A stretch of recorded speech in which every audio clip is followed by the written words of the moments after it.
Alô, Professor Takashi, boa noite. boa noite. Só estamos sem o seu. Estamos só com o áudio, sem a sua imagem. Bom, Agora, ok. agora sim, Tudo bem, professor? tudo. Vamos lá, vai começar o ano. Começando o ano 2023, até eu falei para. Agora teremos dificuldades, mas grandes possibilidades de cumprir os nossos objetivos, né? É só pensar um pouco fora da caixa que que é comigo mesmo. Ainda, Professor, hoje nós temos a primeira live de 2023, né? E então, o terceiro setor e o sistema de crédito é o tema. Então, a palavra tá bom. está com o senhor. Vamos lá. Bom, boa noite a todos. É uma boa entrada de ano, pessoal. Vamos lá, né? Tem muita coisa para fazer. Bom, vamos lá. Esse mês de janeiro, vamos concentrar num tema chamado créditos. Hoje nós vamos falar um pouco por cima, depois nós vamos detalhar durante o mês é, uma série de maneiras de trabalhar com créditos. Tá? Então, hoje é o primeiro. Então, o que é isso? Né? Nós estamos acostumados a ver o crédito simplesmente como um banco. Então, o que nós acabamos acostumando ao longo do tempo é sempre recorrer a um banco. Por outro lado, tem financeiras também, que não é banco, mas ela age como tal, e lógico, ela cobra mais caro no processo. Né? Por outro lado, o banco também tem outros produtos que você acaba tendo que comprar, muitas vezes sem querer, por uma exigência comercial no processo. Então, isso todo mundo conhece. E, fora isso, você conhece o espectro, que uma maneira de fazer uma transação de empresas, recebíveis de empresas, e aí, saindo fora disso, só agiotagem. Né? Só isso. E esse processo de créditos, né, trabalhar com o terceiro setor, é uma prática que já existe no mundo inteiro há muitos anos. Né? E no Brasil, infelizmente, por causa da série de problemas que teve, principalmente com bancos públicos, né? E muitos municípios, muitos estados montaram seus bancos e acabaram sendo um grande ponto de desvio de dinheiro, aplicação mal feita, muita gente que investiu ficou na mão. Então, o governo pisou duro e criou todo um controle através do Banco Central, de tal maneira que houvesse uma ordenação desse processo. Só que sempre ela deixou aberto uma possibilidade de trabalhar isso de uma forma associativa, não no sentido que seja vinculado diretamente à CVM, ao Banco Central, coisa parecida no processo. Isso sempre teve, por baixo do pano ou não, teve esse tipo de trabalho. Um caso clássico disso, notório, todo mundo conhece, por exemplo, são os clubes de investimentos, principalmente gerenciado pelas operadores de vendas de ações no processo. E muitas vezes não era possível de vender uma ação com determinado lote mínimo, por exemplo, right? Lote mínimo de R$ 10.000 para aplicar nas ações de uma empresa. Muita gente não tinha como ter 10 mil disponível para fazer isso. Mas 1.000 ele tinha. Então, podia juntar 10 e comprar ações no processo. Então, com isso, os gestores de bolsa de valores, vendas de ações, acharam nesse mecanismo uma grande saída. Então, foi criado um código especial dentro da Receita Federal como clubes de investimento. Então, isso se tornou uma prática que, ao longo do tempo, apesar de não ter uma lei específica no processo, como um agente de venda desses títulos já estavam cadastrados na CVM, já estavam cadastrados no processo, então se aceitou isso de uma maneira que ficou meio que na penumbra, esse tipo de ação, mas ela ficou bem forte. Entanto, que grande parte de vendas de ações, elas notoriamente saíram desses clubes de investimento. Chegou a um momento, por exemplo, onde a Bovespa, por exemplo, de São Paulo, chegou a montar uma barraca na praia em Bertioga, na Baixada Santista, um monte de coisa, como se estivesse vendendo picolé para que pudesse vender as ações e atrair os investidores no processo. Então, chegou a até esse tipo de operação. Né? Mas isso ficou meio que na camufla, ficou uma coisa que era legal, mas não havia especificamente uma lei nesse sentido para regulamentar esse processo. Só em 99, com o advento de uma natureza jurídica chamada Organização da Sociedade Civil de Interesse Público, a famigerada OCIP em 99, então, se você olhar o artigo 9 dele, o artigo 3º, na verdade, inciso 9 dele, ele fala justamente aí os novos modelos de crédito. Então, ali, em 99, o governo firmou a bandeira dizendo podem fazer isso. Né? Por que motivo? Porque ao longo do tempo começou a surgir uma série de outras normas. Por exemplo, uma que ficou famosa, e infelizmente pouca gente sabe desse conhecimento, a resolução do Banco Central, chamada 3.109 de 2003, onde obriga que os bancos instalados em seu município destine 2% do depósito à vista do seu banco para financiar a pessoa que não tem conta bancária, que está com problemas de Serasa para gerar emprego e renda, e ela obriga que essa movimentação desse recurso teria que ser feita através de uma associação de crédito em forma de OCIP. E foi criado um código na Receita Federal sobre OCIPs de crédito.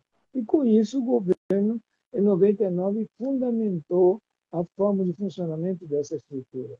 E isso abriu uma janela, um monstro, uma porteira enorme no processo, e, no entanto, o pessoal não está lendo, não sabe como é o negócio, e muita gente acha que essa questão, por exemplo, do Banco Central, a resolução do Banco Central, de 3.109 de 2003, nós estamos falando em 20 anos, bem entendido, o pessoal não sabe que existe isso, não acredita que tenha isso. Como tem isso? Não existe há 20 anos, porra. E isso faz parte de um acordo que não foi uma lei brasileira. Isso não foi nenhum político brasileiro que, preocupado, fez esse tipo de normatização. Não. Esse é um acordo internacional que a ONU obrigou o Brasil a assinar esse acordo, juntamente com o Fundo Monetário Internacional, onde a ONU obrigou que todos os países em desenvolvimento façam esse processo de 2% de depósito à vista. Porque quem inventou esse processo foi um economista de Bangladesh, que ela fez esse processo, e isso virou um caos a nível mundial no processo, e esse modelo acabou sendo obrigatório que os bancos, os países em desenvolvimento façam isso. Vocês não têm noção do que é 2% de depósito à vista dos seus municípios. Se vocês quiserem ver, é só entrar no negócio chamado IBGE/cidade e você vê instituições financeiras e pesquisar em todos os municípios, ano a ano, tem quanto foi o depósito à vista dos bancos nos seus respectivos municípios brasileiros. E esse dinheiro, por exemplo, está se perdendo. Então, com isso, o que acontece? Tem um monte de gente agora, em função da pandemia, deu problemas PC, Serasa, o pessoal está com problema de crédito, um monte de coisa, e, no entanto, tem essa obrigatoriedade, nós estamos falando de bilhões de reais, que esse dinheiro não está sendo utilizado no processo. Então, com isso, é uma coisa que não dá para entender. Nós estamos falando de 20 anos. Veja bem, 2003 foi feito isso. Então, esse modelo, por exemplo, não foi feito só em alguns países, não, é para o mundo inteiro fazer isso. E deixou bem claro que essa operação tem que ser feita via uma associação em forma de OCIP, de interesse público, não pode ser de interesse fechado, isso é uma associação comercial não pode ter um negócio desse, nenhum CDL não pode ter, nenhum sindicato patronal também pode ter, nenhum sindicato de trabalhadores. Mas nada impede que eles montem isso.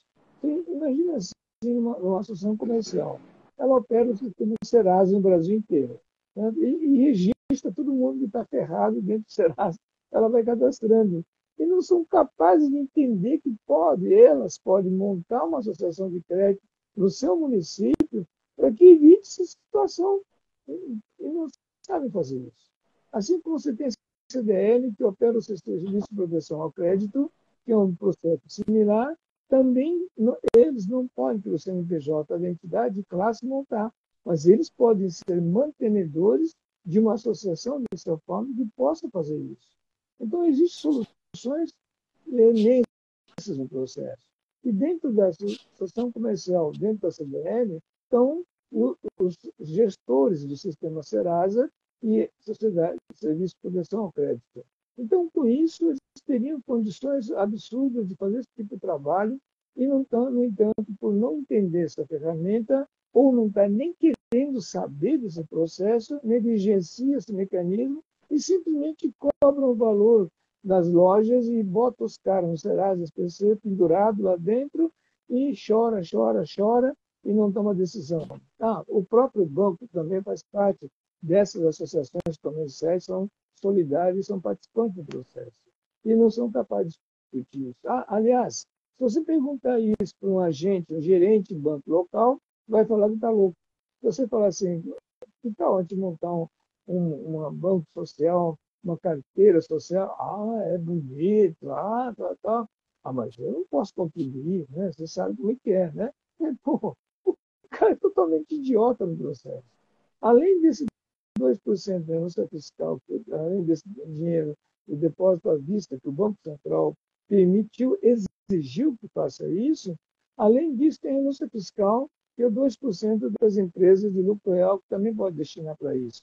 Isso é, o 2% do lucro operacional das empresas, que a lei de 95 do entendido do imposto de renda permite que empresas de regime de lucro real destinem 2% do seu lucro operacional antes das deduções, antes de fazer cambalache para dar prejuízo no processo, de tal maneira que, com isso, aplique para beneficiar o trabalhador da sua empresa, seus dependentes e a comunidade onde atuarem. Então, nos municípios onde elas estão ganhando dinheiro, estão vendendo seu produto, seu serviço no processo, o que apurar nesses 2% do processo, uma parte eu posso destinar para que melhore mais o meu consumidor no processo. Mas a lei é bem clara também. Essa operação só pode ser feita por uma associação de interesse público. Então, o que está acontecendo conosco? Na verdade, toda a legislação brasileira, assim como acompanhando o mundo inteiro, foi feita uma série de sistemas no processo no qual foi criado um mecanismo para que não fique na pendência dos agentes financeiros, que a sociedade se una, discuta e se torne isso como gestores do seu negócio e que não precisa estar dependendo do banco. Como isso ainda estava uma turbulência, uma interpretação equivocada, de gente contra, a favor, né? E muitas vezes, sem saber direito o que era esse termo, tinha simplesmente economistas, pessoal da área tributária, dizendo, não, isso é falcatrua, isso é só para benemerência e tal. Teve a petulância de falar a tal ignorância do processo. No entanto, o que está acontecendo? Além desse mecanismo, desse processo, no caso, o governo criou, em 2019, uma legislação mais forte ainda, a criação do Fundo de Patrimonial de Investimento em Interesse Público. Isso saiu a Lei 13.800, em 2019, permitindo que as associações que tenham interesse de desenvolver trabalhos na atividade de saúde, educação, meio ambiente, tecnologia, desenvolvimento econômico e social da sua cidade, então pode montar um fundo dessa forma, abrigado numa associação, e ela pode substituir o que o banco deveria fazer que não está fazendo. E o banco está fazendo para benefício dos banqueiros no processo. Então, isso pode montar uma espécie de um banco comunitário. Eu posso montar um fundo de aval solidário. E nela escreveu que quem pode pôr dinheiro nelas pode ser pessoas físicas, pessoas jurídicas, setores governamental e investidores internacional no processo. 2019. Olha só o que foi proposto. Está fazendo agora exatamente 3 anos no processo. 4 anos vai fazer agora. Vai, tá? Então, esse mês de janeiro, tá? Vai fazer 4 anos essa lei. Então, ela foi feita no sentido de que, se você não tem dinheiro, você tem um terreno, você tem uma fazenda, você não está usando ele, quer colocar ele no processo para gerar negócios lá dentro, ele está falando assim, você tem nem dinheiro. Por que você vai depositar na poupança num banco no qual vai te render 0,4, 0,5 por mês, e o banco vai pegar esse dinheiro, vai ganhar 5, 7, 8% desse dinheiro, né? E você acha que é seguro, porque não paga imposto, um monte de coisa para esse processo, e não é capaz de depositar num fundo desse, porque ele pode ser remunerado muito mais. Isso é, eu posso pegar o dinheiro de pessoas físicas que estariam depositando na poupança, posso criar um fundo de desenvolvimento no município só para financiar negócios no meu município. E como o seu dinheiro está sendo colocado, a lei permite que você acompanhe esse processo de tal maneira que não seja mal aplicado. E aí, você sabendo para quem está indo esse dinheiro, você pode ajudar aquele comerciante industrial, um monte de coisa, que ele tenha sucesso naquela situação, de tal maneira que ele possa te pagar de volta. E você pode ter participação nisso. Olha que coisa. Só que, cadê a pessoa para discutir isso? Cadê o tributarista que trabalha com isso? Cadê o economista que trabalha com isso? Quem é o assistente social que trabalha com isso? Qual é o economista que sabe trabalhar com isso? É uma coisa impressionante a ignorância e o descaso dos brasileiros em relação a isso. Então, nós temos que estar educando, estar mostrando isso para o pessoal, de tal maneira que a gente crie consciência desse processo, tome literalmente, né, que nós brincamos, ter vergonha na cara, para não ficar simplesmente pendente do governo, mas o instrumento foi concedido para nós e não estamos sabendo usar. Então, vamos muitas vezes ser vítima de no cartão de crédito, créditos rotativos, não sei o que, tal, tal, e cria-se todo esse parafrenário de situação e não sabe utilizar o que de direito tem e as possibilidades que o governo criou. Então, com isso, nós temos que profissionalizar a gestão das organizações, nós temos que entender esse papel no processo. Tem muita gente que fala com boca cheia só o CIP. Ótimo, e daí? Qual a diferença seu? Muita gente acha que a certificação, fala com boca cheia, só o CIP. Bela merda que eu falo. Qual é a diferença disso se você não sabe gerenciar esse processo? Bem entendido. Para não ficar na pendência da certificação, em 2015 saiu a lei federal, né, 13.204/2015, que ela falou o seguinte: não há necessidade de certificá-los no Ministério da Justiça, e você, tendo o seu estatuto concebido conforme a Lei 97/90 de 99, no seu artigo 3º, pode operacionalizar isso. Não precisa de 3 anos para ter entidade para ser registrado, para ter certificação junto com o Ministério da Justiça. Lógico que se tiver uma entidade com mais de 3 anos, estando certificado, é muito melhor no processo. Então, a pergunta que fica nesse mecanismo é o seguinte: o que está havendo com isso? Né? Se fala tanto nesse processo e pouca gente mobiliza nisso. As associações comerciais, CDLs na vida, os sindicatos patronais, sindicatos dos trabalhadores, que dependem praticamente da vida salarial no processo, se você tiver montado uma organização paralela de vocês nesse sentido, todo o programa de benefício do trabalhador, como assim como distribuição de resultado, como qualquer outro tipo de benefício, poderia ser utilizado através de uma associação, e com isso a empresa que está contratando essas pessoas teria como direito de fazer a renúncia fiscal, deduzir duplamente essa despesa do imposto da empresa no processo. Não fazem isso. Esse tipo de situação, inclusive, poderia estar alimentando todo um processo e ajudar os meus pequenos fornecedores da minha empresa, da organização, para que esses pequenos empresas que estão pendurados, né, com suas carteiras, juntamente com a empresa de técnico, um monte de coisa, então, se eu posso fazer esse tipo de ação, eu posso ajudá-lo com que saia desse marasmo e ganhe uma liberdade, e que ele melhore meu fornecimento para mim. Então, tem todo esse cenário que existe no processo que só o terceiro setor pode fazer isso. Então, nós temos que parar com a ideia do terceiro setor como uma entidade de assistencialismo, de fazer benevolência, bondade, ser bonzinho no processo e ser mais profissional para ser realmente bom. Não no sentido de ser bonzinho, realmente cumprir a sua função como uma organização do terceiro setor, para que possa, com isso, realmente incutir e propor trabalho nesse processo.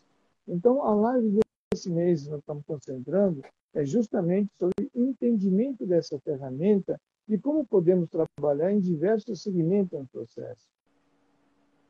E esse sistema de crédito no processo não é simplesmente também assim, faz e acabou. Não.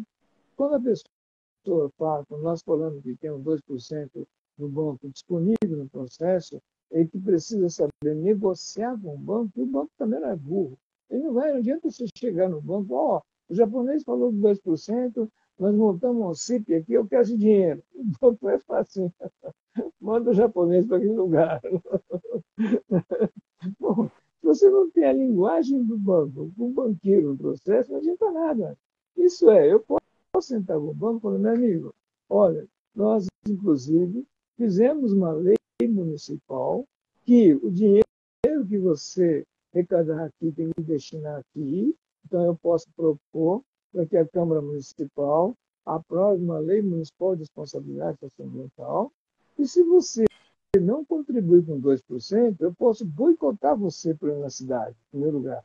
Em segundo lugar, eu posso fazer o seguinte, quantos créditos podres que tem na sua mão, quantos correntistas seus que estão com dificuldade, que a gente pode, através do sistema, salvar esse processo. Isso é, os 2% do depósito à vista tem um público-alvo específico, que a lei obriga, mas eu tenho 2% do lucro operacional do banco, e com isso eu posso resgatar os créditos podres do banco para que reduza a inadimplência e que o banco melhore o ranqueamento, e com isso eu posso negociar com a seguradora do banco, que todo financiamento tem seguro, e toda seguradora é empresa de lucro real, então eu posso operacionalizar o 2% do operacional do banco, daquela agência local, da filial do banco, assim como das operadoras de seguro no processo, e eu posso criar um fundo de amortização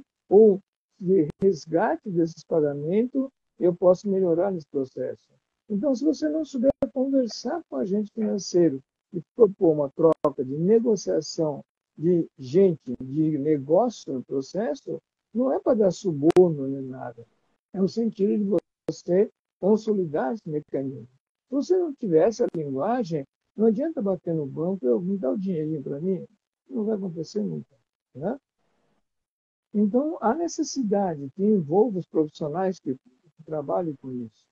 Principalmente quando nós estamos falando em crédito dos 2% do depósito à vista do banco, a lei é bem clara, é microcrédito orientado. Quem é que vai orientar o financiamento? Quem é que vai conceder esse financiamento e vai poder orientar aquela pessoa que saiba, conheça, trabalhar com esse mecanismo? Então, existe toda uma situação meio complicada e o pessoal não está levando em consideração que existe todo um arcabouço legal criado, disponibilizado. Isso não é só, como eu falei para você desde o começo, lei brasileira, são normas internacionais que o Brasil tem que obedecer, e o Brasil está simplesmente negligenciando e não está cumprindo isso.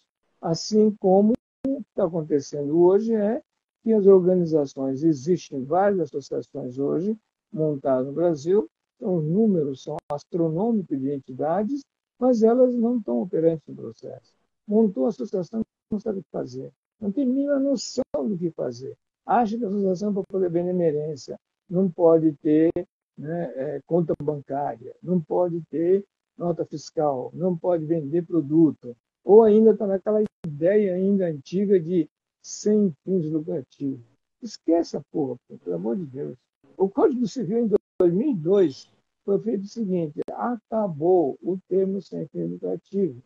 É sem fins econômicos. O lucro você tem que ter para pagar suas contas e você poder sobreviver e garantir que haja a constância da manutenção do sistema. E cadê isso? Como é que está sendo feito isso? Não está sendo feito. Simplesmente negligenciando esse processo. Então, nós temos que tomar bastante cuidado que existe toda essa opção de trabalho, as legislações estão disponíveis, ninguém está usando isso de uma forma adequada, um ou outro está fazendo algumas aplicações disso, mas de uma maneira muito amadora ainda no processo, não no sentido enfático de fazer com que haja realmente um resultado econômico satisfatório. Muita gente está confundindo como banco correspondente, está sendo usado como um banco correspondente de custo baixo, ajudando a que o banco ganhe mais dinheiro, e o princípio fundamental dela de atuar dentro do processo não está sendo feito. Isso é uma coisa incrível que existe. Então, há uma necessidade de todo mundo começar a observar, verificar as legislações, mobilizar as entidades de classe, principalmente a classe que nós falamos de profissionais, que são os advogados, contadores, economistas, assistente social, que saiba que existem essas resoluções, essas normas, e como é que elas podem ser aplicadas, preparado para essa finalidade. Por outro lado, o alerta que nós fazemos é que as entidades de classe parem de brigar como defensor da entidade de classe, que não defende porcaria nenhuma no processo, e procure ouvir a necessidade dessas organizações, empresas, de como é que você pode, com isso, ajudá-los de tal maneira que possa, com isso, melhorar a qualidade econômica e social da sua sociedade. Então, o que nós começamos a reparar é que o arcabouço legal está tudo pronto e nós não estamos sabendo utilizar por ignorarmos um assunto chamado terceiro setor de uma forma correta. Esse é o nosso problema, esse é o nosso enfoque. Essas lives estão sendo programadas toda semana, é no sentido de poder mostrar esse lado e fazer com que entenda que existem essas possibilidades e nós estamos ajudando essas organizações sem nenhuma cobrança de honorários para que se estruture, para que aprenda a trabalhar com o processo. Então, a live que agora começa nesse processo, nós vamos concentrar esse mês sobre vários pontos de vista de operações de crédito para que haja esse tipo de entendimento. E aí nós colocamos a discussão para dúvidas e perguntas. Vamos lá. Professor, tem uma pergunta aqui do... Só um pouquinho, deixa eu abrir aqui do Fábio Barbosa. É necessário montar uma associação específica para trabalhar com crédito ou pode-se aproveitar uma associação ou instituto já existente? Tá. O que tem que tomar bastante cuidado é o seguinte: se você abrigar sua operação numa associação, vamos por associação ambiental. Então, eu tenho que enfocar em créditos que trabalham com a área ambiental. Não posso trabalhar com a área de saúde, por exemplo. Então, ela pode ter créditos específicos, você tem a sua atividade fim. Agora, se você montar uma associação de crédito, aí está aberto para tudo quanto é operação de crédito. Então, nada impede que uma associação que cuida de criança, adolescente, ou que cuida de cultura, possa ter operação de crédito. Pode, mas ela tem que ter crédito voltado para a sua atividade fim. Né? Então, bastante cuidado com isso. Então, muita gente acha que eu posso montar tem uma CIP já, então, cuida de cultura, vou fazer também de crédito. Sim, pode fazer, mas para a cultura, e não para financiar saúde, educação, coisa parecida. Então, bastante cuidado com esse aspecto, tá? Senão fica engessado, né, professor, com a sua atividade fim, né? Exatamente. Perde o controle do processo, né? ele pode ser acusado de desvio de finalidade. Né? Professor, não temos mais, por enquanto, mais perguntas, né? Não Professor, sei mais o que o senhor quer tá bom. voltar a comentar mais aí. Vamos lá. Então, se tem tempo, vamos continuar.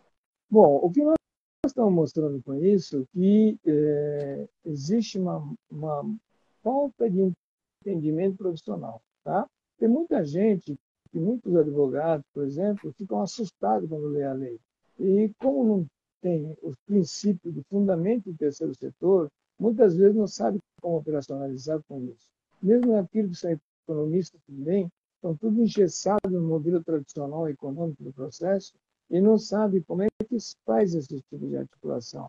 Porque quando a legislação foi feita de interesse público, então o resultado do financiamento que vai fazer, ela é para obter uma melhoria de qualidade de vida da sua comunidade, não no sentido de salvar um empresário falido e simplesmente só isso é um processo. Não, eu posso salvar, sim, desde que ele me gere mais emprego, que ele se modernize, que ele se capacite no processo, de tal maneira que, com isso, ela tenha um instrumento legal que ela vai estar saudável economicamente a empresa para ajudar o município. Não no sentido de embolsar para ele só, o bolso dele só. Então, nós temos que ter esse cuidado no processo, senão acabamos, sem querer, ajudando um picareta qualquer, um malandrão que simplesmente quis aproveitar e deu um jeitinho para se safar no processo. Então, esse é o cuidado que nós temos que ter, de tal maneira que não caia nessa cilada no processo. As leis foram feitas no sentido de ajudá-los, mas também eu tenho que criar esse mecanismo de proteção, de tal maneira que, com isso, vocês sejam vítimas de alguma situação mais complicada, e aí você vai se arrepender no futuro de que você ajudou um malandrão e você não ajudou aquilo que realmente estava precisando no processo. Então, a postura de trabalho, de gerenciamento do processo, a postura de entender o mecanismo, como trabalhar com esse processo, requer, então, com que os profissionais entendam o conceito básico do que é uma ferramenta do terceiro setor. Ninguém está falando que, com isso, todo financiamento tem que ser benemérito, que todo financiamento tem que ser para assistência social. Ninguém está falando isso. Nada impede que algum investidor que fez esse processo tenha retorno? Sim, pode ter, deve ter. Basta que com isso monte juridicamente uma maneira de retornar essas participações no processo. O que nós estamos fazendo é tirar com que os lucros que estariam indo para um banco convencional, para um banqueiro no processo, ela possa ajudar a cidade no processo. Porque é extremamente injusto você captar e pagar 0,5% de, como dizem, juros, um monte de coisa, de resultado, uma poupança, e esse mesmo dinheiro está sendo emprestado para a sua sociedade, para seus empresários da sua cidade, a 8%, 12%. Então, é para evitar isso. Não precisa passar isso. Então, emprestar por 2%, ou 1,5% só. Né? E fazer com que haja o ganha-ganha no processo. É lógico que vai ter que ter uma confiança muito grande, vai ter que ter uma credibilidade de ação. Não é simplesmente você fazer a conta e mostrar que amanhã dá um tombo no pessoal qualquer, não é esse procedimento. Há uma necessidade de que haja uma estruturação da equipe local no processo, de tal maneira que entenda o que é isso. Basta dizer que recentemente, no Rio de Janeiro, no ano passado, quando a gente começou a discutir a estruturação do fundo, que é a 13.800 de 2019, no Fundo Patrimonial de Investimento Público, nós chamamos 17 economistas. Segundo o pessoal, era o pessoal expert em assuntos em fundos. E foi um desastre. Pessoas que eram professores universitários, que eram profissionais altamente qualificados, que davam auditoria e orientação para fundos de investimento no processo. Isso nós estamos falando ano passado, 22. A lei saiu em 2019 e nenhum deles tinha lido que existia esses recursos, esse tipo de legislação. Nenhum deles, 17. É uma vergonha. Muita gente ainda quis questionar comigo, dizendo que não existia isso. Não existe isso. Você é louco, japonês, não sei o quê. Bom, eu tive que mandar abrir lá no telão, no computador, e falou assim: olha essa porcaria aqui. Vou sair para tomar café, vocês estão lendo essa porcaria, quando eu voltar, quero discutir essa mais merda. Eu tive que fazer isso, porque era impossível, pessoal. O pessoal simplesmente começou a delirar. Ele falou: não existe isso, japonês, você está criando, está criando falcatrua, não sei o quê, tal. Então, simplesmente pedi para o pessoal abrir no notebook lá, botei na tela da televisão, está aqui a lei, vocês leiam essa porcaria que eu vou tomar café e depois eu volto se eu vou continuar com vocês. Tá? Bom, resultado final. Voltei, dispensei todo mundo. Né? Porque eles estavam incrédulos. Então, não é possível. Você deve ter sido advogado, não sei o quê, tal. Está no Planalto.gov, está valendo até hoje. Né? Vocês que são incapazes não entendem isso. Então, para mim, tchau, pode ir embora. E, Dispensamos os e 16. esse é o microcrédito orientado, professor. Eu tenho lido e também, como eu vim do mercado, faz tempo do mercado financeiro, né? Ele tem uma grande vantagem que é a recuperação, chama-se restaurativo, né? O cliente que está lá negativado, você vai orientar, vai dar uma consultoria. Não é só emprestar o dinheiro, porque você tem a responsabilidade de voltar, esse recurso voltar. Ele vai voltar quando o tomador conseguir pagar os custos, bem como ter retorno superior a isso no negócio, no que ele for aplicar. Então, é um negócio que não é só pegar lá e emprestar. Então, dá a gente fazer um bom trabalho, lógico, vai envolver vários profissionais, entre esses que o senhor citou aqui, né? Para entender a legislação, também a parte do conhecimento, né, professor? Tem mais 4 perguntas aqui, professor. Vamos lá. O Genaro perguntou: uma associação de crédito deverá ter um economista como profissional responsável? Sim, tem que ter um economista ou quem trabalha com auditoria, alguém que tenha domínio sobre o processo, depende da linha de financiamento que você vai trabalhar. Dependendo da linha que você vai financiar, não é só economista, a pessoa tem engenheiro civil, pode ter um agrônomo, você pode precisar de um arquiteto, eu posso precisar de ação social. Então, depende da linha de financiamento que você vai atuar também, você vai ter que ter esses profissionais para poder te orientar no processo. Porque não adianta você ser simplesmente um economista e achar que você vai resolver tudo. Não, você vai dar pernada. Então, tem que contar com outros profissionais para que possa direcionar os investimentos. Tá? Tem uma pergunta aqui, eu não sei o nome porque SAS. Essa associação deve atender os requisitos do artigo 6 da Constituição Federal? De preferência, não é obrigatório só isso não, tá? Não há, se você olhar a destinação da 13.800, por exemplo, ela é mais abrangente, ela é bem clara em desenvolvimento econômico e social. Então, no artigo 6 da Constituição Federal, ela limita algumas atividades, não foi contemplado tudo. Então, é lógico que o artigo 6 da Constituição Federal é a preferência, mas na lei tem outras opções de investir em tecnologia, para você investir em outras ações que não estejam contempladas no artigo 6 da Constituição Federal, mas são assuntos de interesse público. Então, não tem problema nenhum. Tá? Tá. Tem uma pergunta, mais uma do Fábio Barbosa. Uma vez aberta a associação de crédito, o contato com essa negociação com os bancos deve ser a nível de diretoria ou começa com o gerente da agência? Sim, em primeiro lugar, quando você monta uma estrutura dessa, não adianta você pegar meia dúzia de coleguinha e montar essa porcaria, não. Não adianta fazer isso, não. Você tem que estar sentado com a associação comercial, com o CDL, setor empresarial no processo, junto no mecanismo, para que envolva essas organizações. E não você achar que você montou, tranquei a porta, é meu essa porra aqui, vou controlar. Não, não. Aí você se ferrou. Então, você tem que ter uma visão diferente do processo e que, com isso, você possa estar trabalhando. Por quê? Se você fizer isso na ação comercial, o banco já está associado a ela.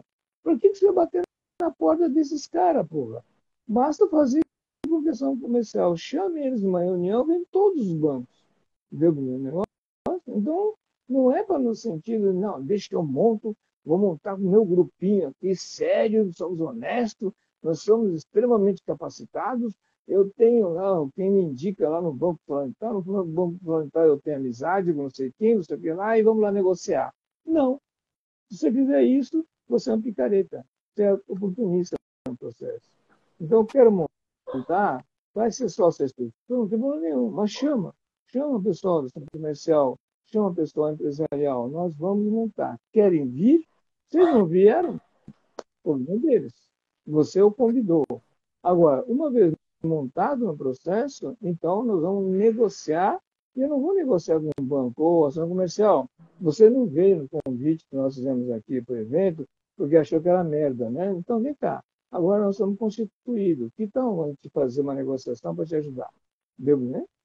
E não a gente confrontar essas pessoas ou simplesmente a gente dá um bypass neles, dá um tomé neles e vai querer negociar diretamente com o banco. Se você fizer isso, o princípio fundamental da transparência do processo, da maneira como o que é o objetivo de uma associação, você perdeu. Você misturou as coisas no processo. Aí não dá certo. Até, Então, até porque uma vertente ou um nicho de mercado, eu sempre sim, vi isso, é os não bancarizados, que tem alguma coisa que faltou o quê? Faltou uma orientação desde da finalidade do crédito, bem como o retorno desse crédito, desse exatamente. investimento. Eu Exatamente. vejo uma grande oportunidade nos não bancarizados, que eu chamo, não é nenhum desprezo, bem como você Sim, com o SPC, tudo, tu tem meio de orientar aquelas pessoas que o erro cometido, se foi cometido, não deve cometer nisso aqui. Então, por isso que chama-se crédito orientado. Então, eu penso dessa maneira, exatamente. professor. Se você não tiver essa orientação, por isso que tem que ter outros profissionais no processo participando, não só economista, porque senão o economista vai analisar do ponto de vista numérico do processo, mas ele não é capaz de entender a situação social, ambiental no processo. Então, vai dar palpite muitas vezes equivocado e não vai orientar em nada no processo. Tá? Então, esses são alguns dos pontos principais que o pessoal tem que entender que esse instrumento não é uma brincadeira. Né? Tem Daí uma... a dificuldade que está acontecendo de ter mais organizações. Tá? Aliás, tem bastante organizações que foram montadas de crédito. Eu mesmo, vários pedidos que tivemos, montamos um monte de associação de crédito. Pergunta quantos deles funcionam. Não funcionam. Né? Tem mais uma pergunta, professor, aqui da Sônia de Manaus. Obrigado, Sônia, por pôr o nome aí, a Sônia de Manaus. Essa associação de crédito deverá ter algum registro central? Não, né? Não. A legislação é bem clara, não tem registro no Banco Central e nem a obrigação do CVM no processo, segundo a última legislação de 3.800/2019. Não há necessidade. Você pode ter, sim, um trabalho de uma equipe de auditoria que a gente recomenda que tenha para que possa estar auditando periodicamente, produzindo relatórios técnicos que possa comprovar a existência da sua organização e atividade de uma forma correta. É a única recomendação, tá? E ela deixa bem claro que ela tem a maneira como você vai ter o aporte de recursos, ela é bem ampla, como eu falei para vocês, é pessoa física, jurídica, né? Pode ser capital de empresa estrangeira e pode ter, inclusive, participação governamental. Eu posso ter isso como um fundo para desenvolvimento do município, para poder financiar algumas obras de parceria pública-privada com o governo. Muitas vezes a prefeitura não tem dinheiro para fazer certas coisas, então, como parceria pública-privada, se fizer como vertente empresarial, muitas vezes o empresário não interessa em certos investimentos, uma vez que não vai dar rentabilidade. Então, com isso, somente as obras de interesse realmente de grande vulto no processo que entra pelas pequenas obras necessárias. No município não é possível de ter esse tipo de financiamento. Então, isso seria um dos processos que a iniciativa privada permite com que o poder público também aporte recursos nesse mecanismo. Tá? Então, tem esse lado diferencial. Tá? Bem entendido. Não tem UAF, não tem imposto de renda, não tem ISSQN, PIS, COFINS, não tem nada disso. Tá? E se a organização existir há mais de 3 anos de exercício, todos os funcionários registrados nela também têm dispensa do pagamento e INSS patronal deles no processo também. Então, são uma variável muito grande de atividades a ser feitas. Tá? Vamos lá. Eu li uma pesquisa faz tempo já, mas que no Brasil de 28% a 32% na época, né, era... Quando eu estava no banco ainda. Era como é que é, os que não possuíam conta em banco, né, os não bancarizados, né, por uma política, lógico, o banco põe um target lá mais acima de renda ou faturamento, aonde é eu acho um grande nicho de mercado que pode ser trabalhado com esse crédito orientado.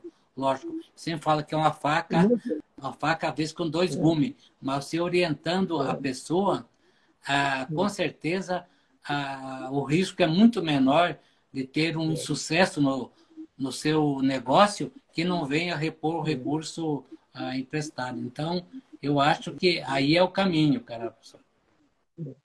E não só isso, por exemplo, assim, além de pessoas que não têm conta bancária, existe hoje, né, aquele movimento antigamente que tinha lá no passado, as benditas cadernetas, né, dos armazéns no processo, né? Elas estão com uma versão diferente com as empresas de varejo no processo. As empresas de varejo necessitando vender e muitos deles não tendo acesso à linha de crédito, cartão de crédito no processo, começaram a inventar uma série de situações desse jeito que acabam onerando o seu produto. Então, na verdade, é o seguinte, uma peça que poderia custar R$ 10 está sendo vendida por 12 hoje. Por quê? Porque está financiando alguém que não pagou o processo.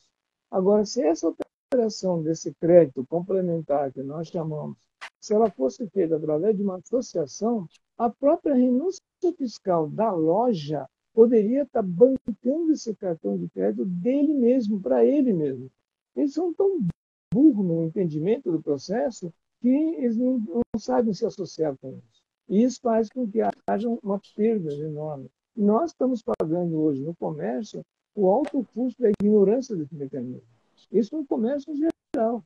E proliferou esses cartões de crédito que as empresas dão desconto, não sei o que, tal. Nós não estamos fazendo isso de graça. Aliás, a operação desses cartões é feita por outras empresas que pagam tributo. Então, esse custo do tributo de inadimplência, o tributo do custo operacional desse cartão, nós, os usuários, consumidores, estamos pagando isso. Isso é crime. E isso é PROCON. E nós não estamos, ninguém está recorrendo a isso.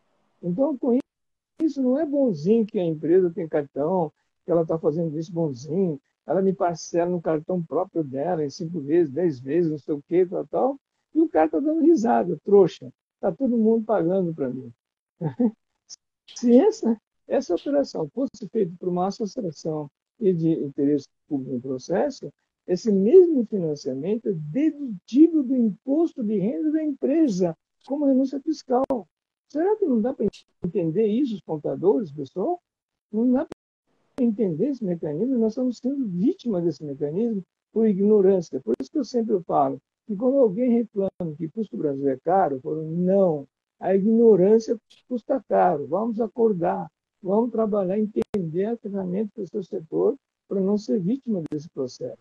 Então, essa situação é extremamente complicada que está acontecendo no dia a dia, nos nossos negócios, muitas vezes sem saber. Aí, muitas vezes, aparece um cartaz de como a empresa tem um sistema de autofinanciamento, que ela parece que ela é uma boazinha, que ela é abridor de mão de tudo, não sei o quê. É um baita de uma falcatrua que está sendo criado e quem está pagando isso somos nós, consumidores, que paga certo. Está entendido? Aquele que você que comprou à vista e não usou esse processo, você se ferrou, porque você pagou mais caro por um crédito do outro. Professor, Olha só ainda por você. professor, tem uma pergunta aqui da Sônia, de Manaus. O Ministério Público seria o fiscalizador dessa associação de crédito? Não tem isso. Só se tiver denúncia, aí sim o Ministério Público, a promotoria da Curadoria das Associações e Fundações, pode entrar em essa. Ela não tem fiscalização. O único fiscalizador desse processo seria a Receita Federal, que teria condições de avaliar esse mecanismo. Então, não tem fiscalização a nível de Banco Central, nem da CVM nesse processo. Então, o governo abriu mão para que pudesse trabalhar isso de uma forma mais coerente e transparente, cada uma na sua cidade e comunidade. Não adianta nada a gente montar um negócio desse numa cidade de pequeno e médio porte, onde o custo administrativo operacional vai sair muito mais caro do que o dinheiro em si no processo. Então, é para evitar que haja alto custo que o governo fez esse tipo de operação. E, bem entendido, isso é recomendação mundial, tá? Não é só brasileiro, tá bom? Só para brincar aqui com a Paula e a Sônia, vocês estão usufruindo muito do conhecimento do professor aí em Manaus, cara. Pô, vamos repartir com o Brasil, tá? Sônia e Paula, brincadeira. Deixa eu ver Mas, aqui as perguntas, professor, não tem até então. tá bom. Eu sei que o tema é meio complicado, o tema é meio, né, estranho, então as pessoas como disse, têm que aprender a trabalhar com isso. Por isso que nós vamos fazer sucessão de live esse mês sobre vários aspectos do processo para poder entender que existem várias outras maneiras de trabalhar. Tá? E o objetivo da gente é a gente poder repassar o conhecimento nosso para as outras pessoas que queiram entender esse mecanismo e queiram aplicar esse processo, tá? Como eu falei no começo, não adianta você montar uma associação de crédito achando que você vai dominar.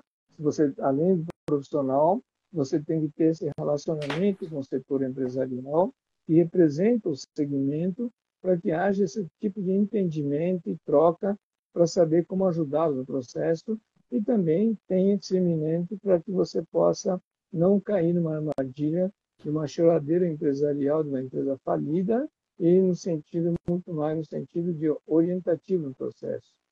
Então, o que o sistema diferenciado de crédito dentro dessa associação, desse processo, é justamente esse mecanismo de orientação de crédito e não simplesmente de aprovar a ficha cadastral e pode soltar o crédito e acabou. Ela é muito mais para acompanhar. Então, para aprovar aqueles que não são aprovados numa linha convencional, e no sentido que possa orientá-los para que elas possam estar resgatando a sua vida econômica, financeira no processo, que com isso está ajudando o seu município nesse mecanismo.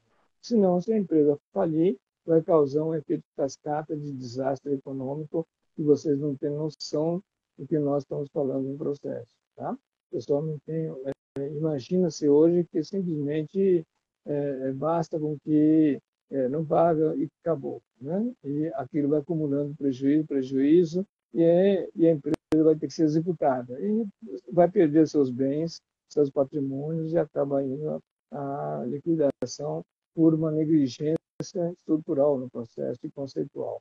Então, assim como nós temos que ter o cuidado de que todas as ações de uma organização de crédito no processo tem que ter esse tipo de comportamento, também nós temos que ter bastante cuidado com que o tomador também sejam também treinados, orientados, capacitados para entender os erros que cometeram, para não repetir esses erros, para que possa realmente trabalhar dentro de um mercado diferente do processo. Então, nós temos que ter esse cuidado de não só de fazer com que a gente conceda o crédito, mas tenha esse processo de acompanhamento desse mecanismo. Nós já temos várias experiências, eu sempre cito alguns casos que aconteceu conosco, interessante, onde quando você tem uma orientação bem feita, o pessoal que está sendo orientado, o tomador de dinheiro, quando ele vê que não consegue pagar as coisas, começa a sentir né, a sensibilidade no processo, ele procura você para poder discutir, negociar e tipo assim, será que eu executei alguma coisa errada, não consegui fazer, o que está acontecendo? E começa a ter uma postura diferenciada no processo. E aí você tem que ter a capacidade de saber orientá-lo no processo. Senão, você não vai acabar afundando essa empresa no comum. O banco não interessa nada disso. O banco é pau, pau, pedra, pedra e acabou. Não emprestou, quer tanto resultado, não deu, toma seus bens e acabou. Né? E a associação de crédito, não. Ela é no sentido orientativo. Então, a equipe com que vai trabalhar nisso tem que ter essa visão. Tá bom? Professor, pintou mais uma pergunta aqui do Luiz, só que nós temos mais 1 minuto e meio. Como a operação de cartão de crédito seria reduzida como renúncia fiscal? Sim, a operadora dela sendo uma associação no processo, esse cartão de crédito, o capital dele pode ser formado através da renúncia fiscal da empresa, do comércio, o que for esse mecanismo. Então, com isso, ela permite ter esse tipo de ação, porque o 2% é bem claro, é para destinar para beneficiar o trabalhador, da empresa doadora, seus dependentes e a comunidade onde atuarem. Então, com isso, eu posso fazer essas operações no processo tranquilamente. Tá? Então, o cartão de crédito lá fora, em outros países, a maioria deles são todos também institucionais. Tá? Você pega, por exemplo, Mastercard, por exemplo. Mastercard, por exemplo, é uma associação de 7 bancos que foi montado na França, por exemplo. Ela não é empresa. Aí chegou no Brasil, montaram a empresa Mastercard, ferrou, paga tributo. Por isso que nossos cartões são mais caros. Bom, professor, estamos chegando ao final. Daí, na próxima segunda-feira, professor, dia 9, o senhor já deu alguma pincelada hoje no tema, mas provavelmente você vai se aprofundar, vai aprofundar mais. Fundo de investimento patrimonial de interesse público. Isso. Nós vamos pegar 13.800, vamos debulhar ele para ver como é que funciona essa operação. Tá? Quem estiver interessado, então, chama os seus amigos, veja para entender como que essa legislação funciona. Tá? Então, a ideia é fazer esse tipo de exploração. E tem outros temas também, né? Que tem, você tem a sequência do tema, não? Tenho também, a próxima é microcrédito orientado. Orientado. Depois, fundo de investimento social. Sim, tá bom. Eu já passei para todos, professor, né, do grupo aí, a agenda, tá, professor? O que, professor? Tá disponível já, né? Já tá. Todos, foi enviado para todos, tá, professor? Tá bom. Todos que eu tinha o contato. Bom, obrigado a todos. Obrigado a todos e vamos trabalhar. Nesse ano tem muito o que trabalhar ainda, tá? Então, nós temos muita vontade de trabalhar. Depende de vocês aí, tá bom? Obrigado por estar assistindo e muito bem. Muito obrigado, professor. Obrigado a todos. Até a próxima segunda. Tá bom, até mais. Tchau.